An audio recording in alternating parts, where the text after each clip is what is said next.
Olá, boa noite. Seja bem-vindo ao Jornal da Record. Governos gastaram menos de R$ 4,00 por dia no ano passado com a saúde de cada brasileiro. Pandemia aumenta a pobreza pelo mundo e faz crescer a fortuna dos ultra-ricos. E os Jogos da Noite pelo Campeonato Brasileiro numa rodada de muitos gols. É agora, no Jornal da Record. Oferecimento para os desafios do presente, experimente o futuro com o Bradesco.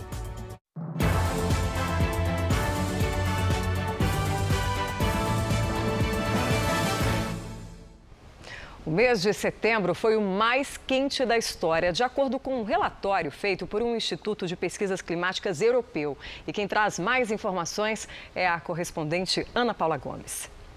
O estudo levou em conta as temperaturas de todo o planeta. O aumento foi de 0,05 em relação ao mesmo mês do ano passado. A previsão dos especialistas é que a temperatura continue aumentando até o final do ano. Se essa tendência se confirmar, 2020 pode ser o ano mais quente da história, batendo o recorde de 2016. Incêndios e furacões são algumas das consequências desse calor acima da média. De Lisboa, Ana Paula Gomes. E que calor, obrigada pelas informações. O Senado aprovou um projeto que facilita denúncias de maus tratos contra idosos. Vamos a Brasília com a Lívia Veiga. Boa noite, Lívia. Boa noite, Patrícia. O projeto cria um serviço exclusivo para receber denúncias ou suspeitas de maus tratos a idosos. De acordo com o texto aprovado pelos senadores, as denúncias de violência poderão ser feitas por telefone, fax ou e-mail. O serviço vai se chamar SOS Maus Tratos contra Idosos e deverá ser divulgado pelos meios de comunicação, em espaços e repartições públicas e locais de grande circulação de pessoas. Serão considerados maus tratos, atos ou omissões contra pessoas com mais de 60 anos que coloquem em risco a integridade física ou emocional, além de violência e desamparo. A matéria segue agora para ser analisada pela Câmara dos Deputados. Patrícia. Obrigada, Lívia. E o governador afastado do Rio de Janeiro, Wilson Witzel, pode ter que deixar o Palácio Laranjeiras. Vamos saber do Pedro Paulo Filho qual o motivo. Pedro, boa noite. Oi, Patrícia, boa noite para você, boa noite a todos. Olha aqui, 25 deputados estaduais assinaram uma proposta para transformar o local em um centro cultural. Essa proposta ainda tem que ser aceita pelo presidente da Assembleia Legislativa. E depois, caso a medida seja aprovada em plenário, aí o Wilson Witzel terá que deixar o local. E o pedido é para que essa votação seja feita com urgência. Lembrando que o Wilson Witzel foi afastado do cargo em agosto por suspeita de corrupção na área da saúde durante a pandemia, mas continua morando no palácio. Para alguns parlamentares, manter Witzel lá é um gasto injustificável. Patrícia. Obrigada, Pedro, pelas suas informações. E o prefeito do Rio de Janeiro, Marcelo Crivella, disse que a União é favorável à antecipação dos royalties do petróleo. Uma ação sobre o tema está no Supremo Tribunal Federal e o Rio de Janeiro pode ser beneficiado com R$ 1 bilhão. Marcelo Crivella esteve agora à noite em Brasília com o ministro da Economia, Paulo Guedes. Segundo o prefeito, o dinheiro seria usado para reduzir o déficit provocado pela pandemia do coronavírus. Houve uma ação de um partido político, o PDT, para questionar a constitucionalidade dessa operação.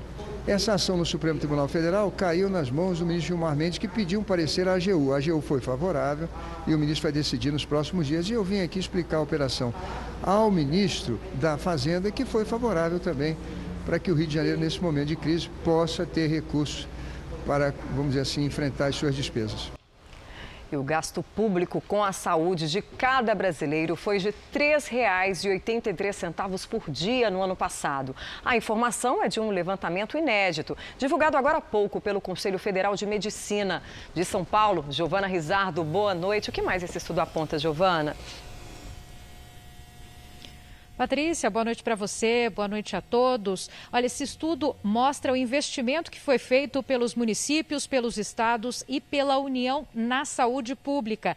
Em 2019, esse estudo aponta o valor gasto pelas cidades por pessoa, quase R$ 1.400 em média no ano.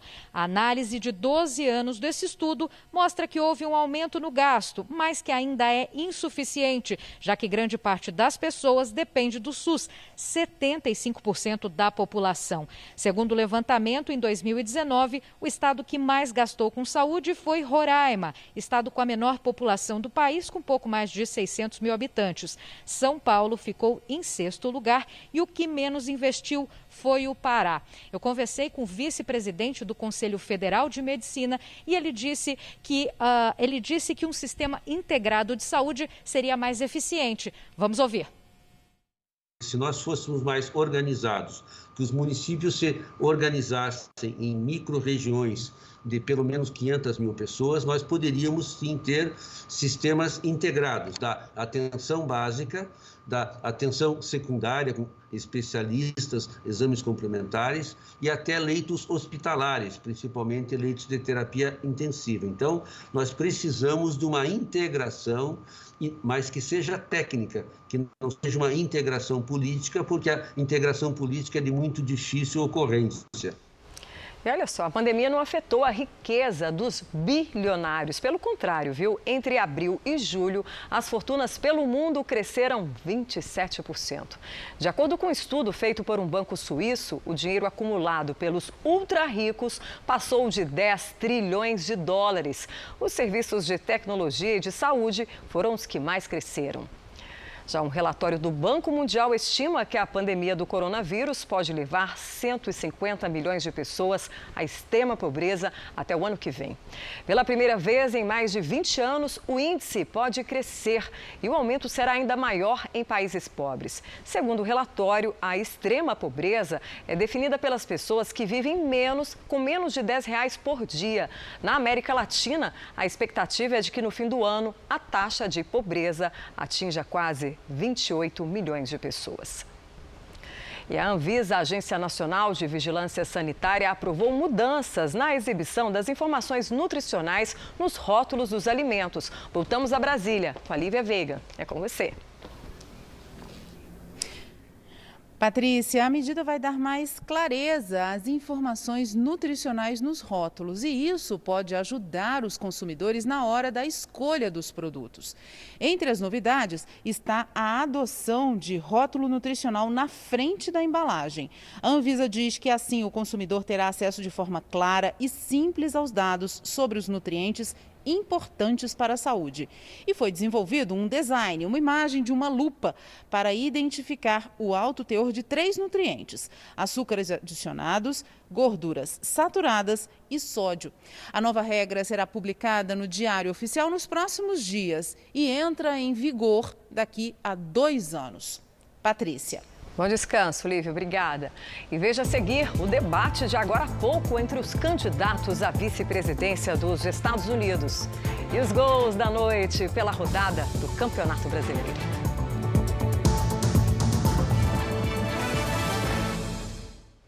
Os candidatos à vice-presidência americana se enfrentaram agora há pouco em um debate. Os candidatos estavam separados por proteções de acrílico e a distância entre os dois era de quase 4 metros. O combate à pandemia e a contaminação do presidente Trump estiveram entre os assuntos mais comentados. Houve discussões, mas nada que se compare ao primeiro embate entre os candidatos à presidência. A eleição americana está marcada para 3 de novembro, mas 4 milhões de americanos já votaram. Ben Carson, secretário americano que participa de uma força-tarefa contra o coronavírus, diz que é contra o isolamento total da população. O secretário americano, que é médico neurocirurgião, falou numa videoconferência ao vivo para convidados do mundo inteiro, inclusive a Record TV. Ben Carson sugeriu que o coronavírus foi criado na China. Ele tem a esperança de que a vacina contra a doença esteja disponível até o fim do ano. Integrante da Força-Tarefa de Combate ao Coronavírus nos Estados Unidos, o secretário de Habitação americano disse que provavelmente as autoridades sanitárias vão aprovar o uso de mais de uma vacina antes de 2021. Quem critica a velocidade das pesquisas e diz que é perigoso não entende a seriedade com que os testes estão sendo feitos, disse Ben Carson. O secretário se mostrou contra políticas de isolamento total. A taxa de sobrevivência do corona é maior do que da gripe. O problema é que o vírus é muito mais contagioso. Mas é importante não ter pânico, não destruir a economia e manter a sociedade em funcionamento, disse ele. O secretário ainda comentou a volta de Donald Trump à Casa Branca depois de ficar internado para tratar sintomas da Covid-19. O presidente Trump tem muita energia, eu já esperava uma rápida recuperação. Nos últimos meses aprendemos muito sobre esse vírus, por isso Trump diz que não devemos temê-lo, afirmou Ben Carson. Agora o futebol teve chuva de gols na rodada desta quarta-feira pelo Campeonato Brasileiro. Em 8 partidas, os artilheiros marcaram 26 vezes. Veja só como foi. Em São Paulo, Corinthians e Santos fizeram o clássico da rodada. O Santos saiu na frente com Madison. O Corinthians reagiu com Danilo Avelar, que empatou o jogo também de cabeça. Final, Corinthians 1, Santos também 1. Em Porto Alegre, o Grêmio abriu o placar contra o Coritiba com Luiz Fernando de cabeça. O time gaúcho marcou o segundo com David Braz. O Coritiba ainda diminuiu com Nathan Silva, mas não teve jeito. Grêmio 2, Coritiba 1. No Rio, o Flamengo goleou o Sport.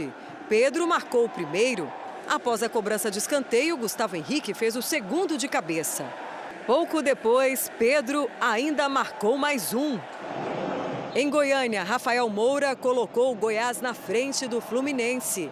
O tricolor carioca empatou com Iago Felipe e virou com Fred. Rafael Moura marcou mais um e empatou para o Goiás. Mas Nenê e Digão garantiram a vitória do Fluminense. Goiás 2, Fluminense 4. O Bahia goleou o Vasco em Salvador. Rossi, Gilberto e Cleison marcaram os gols do jogo. Bahia 3, Vasco 0. No Morumbi, o São Paulo também goleou. Brenner, Gabriel Sara e novamente Brenner fizeram os gols da vitória por 3-0 contra o Atlético Goianiense. No Ceará, David colocou o Fortaleza na frente do Atlético Mineiro. Eduardo Sacha empatou para os mineiros. Só que Bruno Melo marcou o gol da vitória dos cearenses. Fortaleza 2, Atlético 1. No Rio, Pedro Raul marcou o primeiro gol do Botafogo contra o Palmeiras. Caio Alexandre ampliou a vantagem. O William ainda diminuiu, mas não evitou a derrota. Botafogo 2, Palmeiras 1, placar final. E essa edição do Jornal da Record termina aqui. Outras informações no Fala Brasil, às 8h25 da manhã. Obrigada pela companhia e uma boa noite para você.